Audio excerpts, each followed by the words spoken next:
उत्तर प्रदेश में घोर गुंडागर्दी।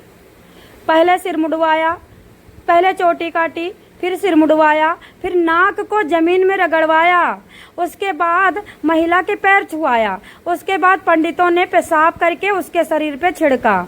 हाँ जी भाई, मैं सोनी खास बात से आज बोलूँगी सच्ची बात।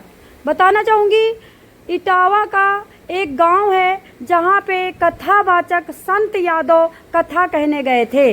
कथा कहते कहते रात में सो रहे थे, खाना खा के सोने लगे। वैसे ही कुछ लोग गांव के आ गए, पंडितों के गांव के पंडित। बोले भाई नाम बता, गांव बता।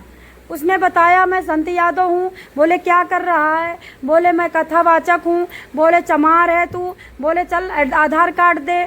आधार कार्ड उसने कहा मेरे पास नहीं है, ये नंबर लो, बेटी को फ़ोन करो। बेटी को फ़ोन किया, बेटी के फ़ोन पे तुरंत ट्रू कॉलर पे संत यादव नाम आ गया। उसके बाद क्या किया, अपने मूत्र से उसके ऊपर छिड़क करके कहा तुम्हारी हिम्मत कैसे हुई हमारे यहाँ पे आकर के कथा कहने की? तुम नीची जाति के हो। जहाँ पे नीची जाति के लोग यहाँ पे कथा नहीं सुनाते हैं ना सुनते हैं। तुम्हारी हिम्मत कैसे पड़ी ब्राह्मणों के गाँव में एंटर करने की? दोस्तों बताना चाहूँगी, ये संत यादव बेचारे अपने गुरु के साथ वहाँ पे अच्छी तरह से बेइज्जती करवा के वहाँ से भगाए गए। 1 लाख रुपया, 1 लाख की चैन, 20,000 रुपया इनका छीना गया। बाकी जो इनका दंड कमंडल था वो भी छीना गया और इनके साथ बर्बरता से मतलब इनको मारने की धमकी दी गई। तो मैं पूछना चाहूँगी, फिर क्यों कहते हो हमारे हम हिंदू एक हैं? श्री राम को तुम कहते हो मेरे श्री राम हैं, और श्री राम ने गिद्ध की अंतिम क्रिया की थी, 13वीं की थी।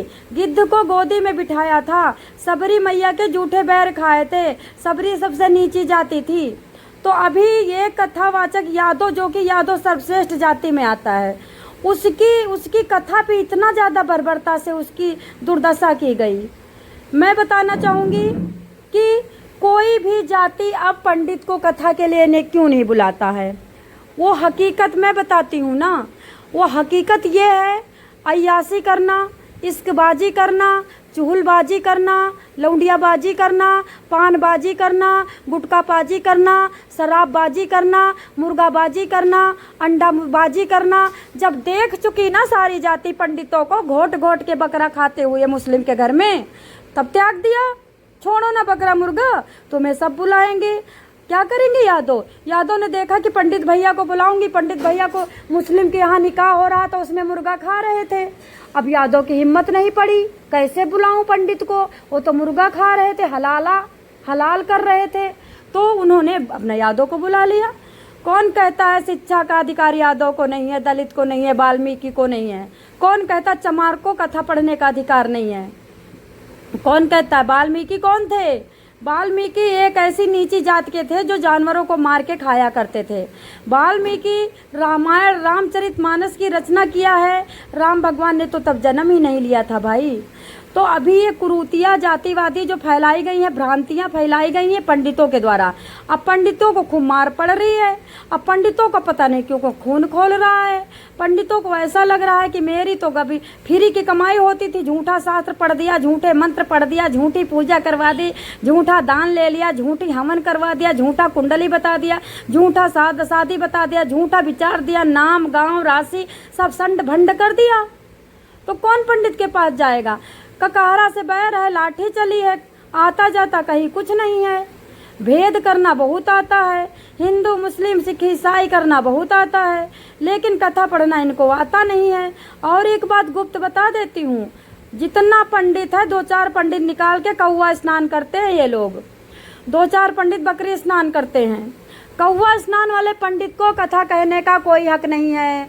मुर्गा खाने वाले पंडित को कथा कहने का कोई हक नहीं है। बकरी रंडी, जब सारे यादव या दूसरी जाति जान गए कि कुछ पंडित खूब घोंट घोंट के बकरी हलाल करके खा रहे हैं, कथा से निगलेक्ट कर दिया। छोड़िए, बकराबाजी छोड़िए, अंडाबाजी छोड़िए, डांसबाजी छोड़िए, मुर्गा वो झूठ बोलना छोड़िए, झूठ मूठ को शनि देव चढ़े पैसा पुजाना छोड़िए, कर्मकांड छोड़िए, सच्चाई पे आइए ना। तो अभी पंडितों की दुर्दशा इसलिए शुरू हो गई है क्योंकि सबको पता चल गया कि नंबर 1 के कुछ पंडित रंडीबाज, बकराबाज, मुर्गाबाज, हलालबाज हैं, इनको साइड करो, थूकबाज हैं। ये सब पान खा खा के सब वही शास्त्रों में थूकते हैं। कौन इनको बताओ, ये कथा करने आते हैं, मुंह में गुलगुलौआ भरे हैं, गुलगुल गुलगुल करते रहते हैं, कथा कहते कहते सारा पान वही थूक देते हैं शास्त्रों पे। हमने तो अपनी आंखों से देखा है, मेरे को किसी को बताने की जरूरत नहीं है। दुनिया भर का गुटखा भरा है पंडित के मुंह में, दांत पूरा लालम लाल खूना हुआ है।